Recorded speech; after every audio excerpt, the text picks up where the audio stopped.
If you have not planned for success, you have already planned for failure. अगर आपने किसी भी काम में सफलता के लिए प्लान नहीं किया है तो इसका मतलब आप उस काम में असफलता के लिए ऑलरेडी प्लान कर चुके हैं। ये बात हर महत्वपूर्ण कार्य के लिए लागू होती है। और जब आप ट्रेडिंग करने की सोचते हैं तो ट्रेडिंग भी, जैसा हमने कहा कि ट्रेडिंग एक बिजनेस है, तो ट्रेडिंग भी एक बड़ी इम्पॉर्टेंट वेल्थ क्रिएशन एक्टिविटी है।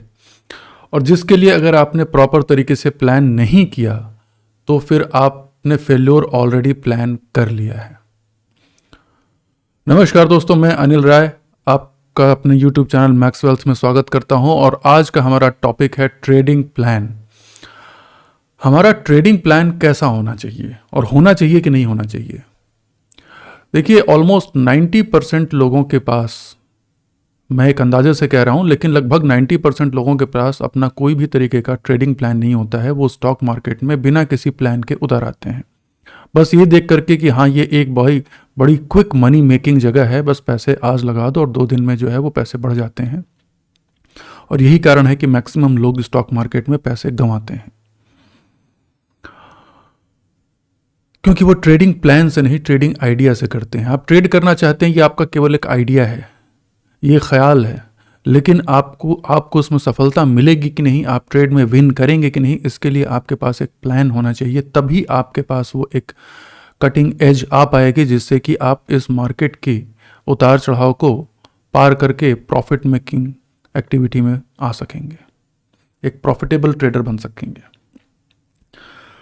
तो आज हम देखते हैं कि एक ट्रेडिंग प्लान में होना क्या चाहिए। ठीक है, ट्रेडिंग प्लान तो होना चाहिए, बट ट्रेडिंग प्लान में क्या क्या चीज़ें होनी चाहिए, तो आज हम उसी के बारे में बात करेंगे।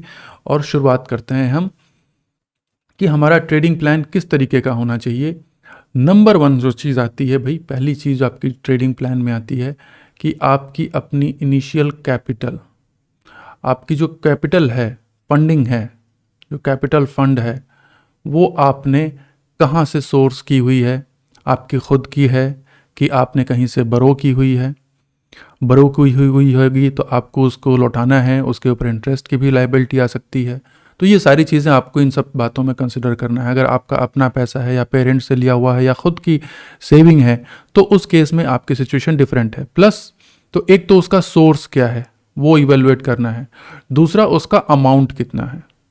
ठीक है, अब अमाउंट ट्रेडिंग के लिए कोई एक मिनिमम अमाउंट नहीं है। आप 10,000 से भी शुरू कर सकते हैं, 5,000 से भी शुरू कर सकते हैं, 5 लाख भी इसके लिए ठीक है, 5 करोड़ भी ठीक है, 100 करोड़ भी इसके लिए ठीक है। आप जहां चाहे वहां से भी शुरू कर सकते हैं। लेकिन अमाउंट के लिए इंपॉर्टेंट यह है कि अमाउंट जैसा होगा आपको अपनी स्ट्रैटेजी और चीज़ें उसी के अनुरूप करनी पड़ेंगी। इसलिए ये एक बहुत इंपॉर्टेंट पॉइंट है कि आपका इनिशियल अमाउंट कितना है। अब दूसरी चीज आती है जो कि इससे ही रिलेटेड है, आपका सेटिंग योर रिस्क लेवल, जिसको हम दूसरी भाषा में कहते हैं रिस्क एपेटाइट। आप कितना रिस्क बेयर कर सकते हो। तो भाई ये अब डिपेंड करता है कि आपकी एज प्रोफाइल क्या है, आपकी सोर्स ऑफ इनकम क्या है, आपका अमाउंट ऑफ कैपिटल क्या है। मैंने कहा ना, इस पर डिपेंड करता है आपका रिस्क एपेटाइट कितना है। लेकिन फिर भी मैं आपको कहूँगा कि आप एक दिमाग में बात रख लें कि आप किसी भी हाल में do not lose more than, मतलब इसको ऐसे करें, less than equal to 5% of capital. कभी भी इससे ज़्यादा अपना रिस्क ना रखें। Your risk appetite, risk should always be less than equal to 5% of capital. इसके रीज़न अलग हैं, मैं बताऊंगा 5% हम क्यों चूज़ करते हैं। ठीक है, 5% ही हम क्यों चूज़ करते हैं, ये कभी मैं डिटेल में इसके आगे जब हम बनाएंगे तो बताएंगे। लेकिन 5% से ज़्यादा इसको नहीं होना चाहिए, क्योंकि फिर आपको रिकवर करने में दिक्कत आने लगेगी। मेन रीज़न ये। तीसरी चीज़, आपकी रिक्वायर्ड रेट ऑफ रिटर्न। कितना रिटर्न चाहते हैं आप, एनुअल, मंथली, कितनी आपकी रिक्वायर्ड रेट ऑफ रिटर्न है जो आपके दिमाग में एक है। ये पहले से ही डिसाइड होना बहुत ज़रूरी है। ठीक है, इसकी पहले से ही एक डिसीजन लेना बहुत ज़रूरी है कि आपको कितना चाहिए। एनुअल 10% चाहिए, 20% चाहिए, 30% चाहिए, कितना चाहिए। कुछ लोग हैं कि सर हमको एनुअल 100% चाहिए। नहीं, it should be realistic, return of rate should be realistic. ठीक है, वो ख्याली पुलाव वाला नहीं कि नहीं नहीं आपको हम एक महीने में पैसे डबल कर देंगे। पहली बात, ये बात जो बोले उससे थोड़ा दूर ही रहिए आप। और अगर आपके दिमाग में ये बात आती हो कि ये स्टॉक मार्केट में मैं महीने भर में अपने पैसे डबल कर सकता हूँ, तो आप अपने आप को भी ऐसे ख्यालों से दूर रखें, क्योंकि यही वो ख्याल हैं जो आपके सारे पैसे को मार्केट में डुबोआते हैं। फिर नेक्स्ट पॉइंट हो जाती है कि इंस्ट्रूमेंट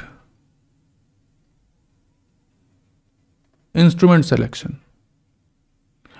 हमने अपनी एक वीडियो बनाई थी, इसमें हमने बताया था कि इंस्ट्रूमेंट क्या क्या है। देखिए, आपके पास स्टॉक भी है, स्टॉक है, ऑप्शन है, फ्यूचर्स हैं, करेंसीज हैं। तो आप किस में ट्रेड करोगे? इंडेक्स में ट्रेड करोगे, स्टॉक में ट्रेड करोगे, स्टॉक ऑप्शन में ट्रेड करोगे, स्टॉक फ्यूचर में ट्रेड करोगे? तो एक आप चूज कर लीजिए अपनी स्ट्रेटजी का, आप या एक से ज़्यादा आप चूज कर सकते हैं, ये आपकी स्ट्रेटजी का पार्ट होगा, लेकिन सबके लिए स्ट्रेटजी अलग अलग होगी। देन नेक्स्ट आ जाता है आपका कि अब आप टाइप ऑफ ट्रेडिंग कौन सी आप सर चूज करेंगे। ठीक है, टाइप ऑफ ट्रेडिंग कैसे कौन सी चूज करें? तो टाइप ऑफ ट्रेडिंग कितने तरीके की है? देखिए, स्विंग है, मोमेंटम ट्रेडिंग है, डे ट्रेड है या जिसको हम इंट्राडे ट्रेडिंग बोलते हैं, और स्कैल्पिंग है। ठीक, स्विंग मतलब आप स्विंग हाई स्विंग लो के बीच में मूव कर रहे हैं। मोमेंटम मतलब जब स्टॉक तेजी से भाग रहा है तब आप उसमें पोजीशन ले रहे हैं, और उसकी स्पीड में जब उसकी स्पीड कम होने लगती है आप तुरंत उससे बाहर निकल आते हैं। डे ट्रेडिंग का मतलब आप बस दिन भर के अंदर में ही आप ट्रेड करते हैं, आप ओवरनाइट कोई पोजीशन कैरी नहीं करते हैं। स्कैल्पिंग का मतलब है हार्डली आप कुछ मिनट्स तक के लिए अपनी पोजीशन रखते हैं, उसमें आप प्रॉफिट बुक करके निकल जाते हैं, और छोटे अमाउंट में ही प्रॉफिट निकल जाते हैं बुक करके। तो ये टाइप ऑफ ट्रेडिंग कैसे चूज करेंगे? आप अपनी पर्सनालिटी के हिसाब से। आपकी पर्सनालिटी क्या है, आप कितना स्ट्रेस बेयर कर सकते हैं, आप किस तरीके की आपका नेचर है, आप कितने रिस्क एपेटाइट है, आपकी क्या क्विक डिसीजन है, किस तरीके के हैं। कुछ लोगों को सुकून की ज़िंदगी चाहिए तो स्विंग एंड मोमेंटम या इन्वेस्टिंग टाइप ठीक है। डे ट्रेडिंग में आपका थोड़ा स्ट्रेस लेवल ज़्यादा रहेगा। स्कैल्पिंग में आपको बहुत फास्ट और क्विक डिसीजन लेने पड़ते हैं, अदरवाइज आप लूज़ कर जाएंगे। डे स्कैल्पिंग के अंदर में बहुत वाइल्ड फ्लक्चुएशंस होते हैं, तो उनको आपको हैंडल करने की कैपेसिटी आपके पास होनी चाहिए। तो डिपेंडिंग कि आपकी पर्सनैलिटी कैसी है, आप टाइप ऑफ ट्रेडिंग चूज़ कर लें, उसको भी सेलेक्ट करें। नेक्स्ट पॉइंट आता है आपका कि टाइम फ्रेम। अब आपका टाइम फ्रेम क्या होगा, ये भी आपकी प्लान में आपका मेंशन होना चाहिए। टाइम फ्रेम आपका क्या होगा? डेज में होगा, आवर्स में होगा, ठीक है, मिनट्स में होगा, किस टाइम फ्रेम में आप करेंगे? 1 day, 1 hour, 2 hour, 15 minute, 30 minute, 5 minute, कौन से?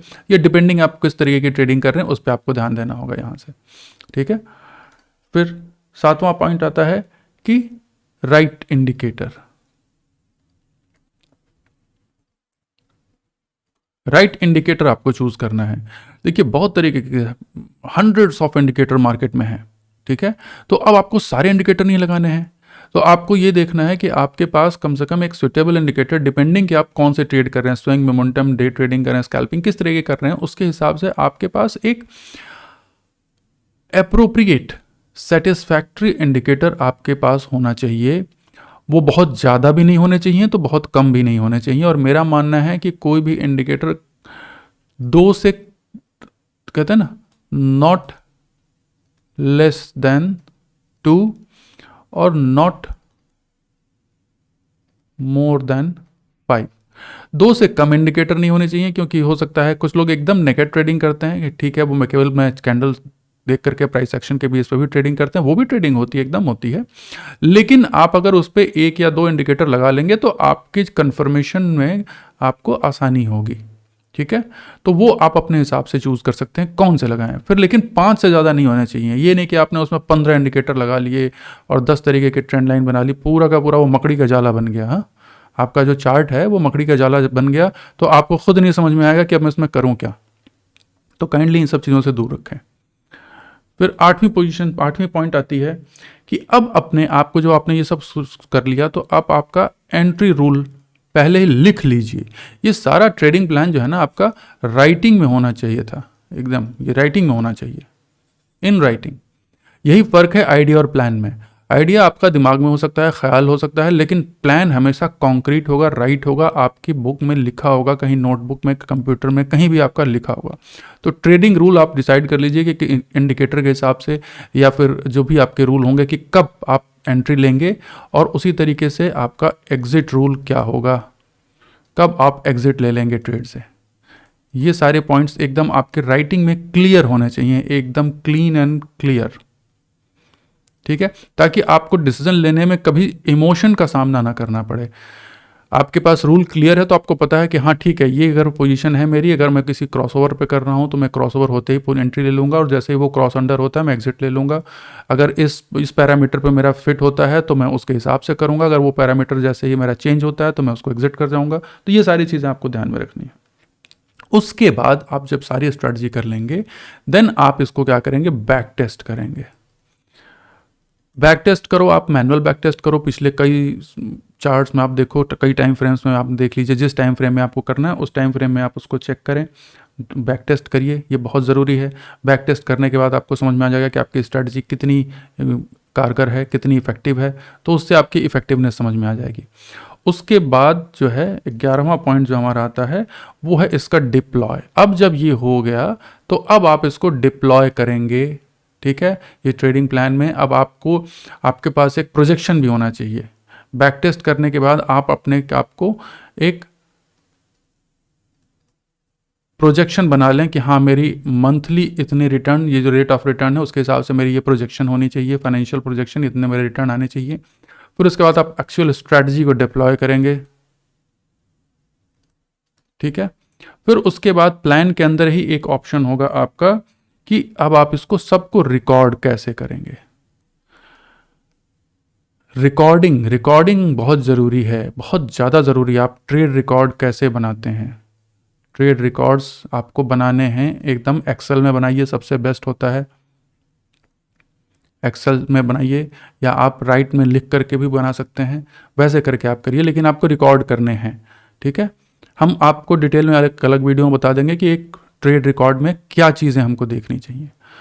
फिर 13 पॉइंट्स आ जाता है कि अब जब आपका रिकॉर्डिंग शुरू हो जाएगी तो फिर आप उसको टाइमली, वीकली या मंथली आप अपनी पोजीशन को इवैल्यूएट करें, ठीक है।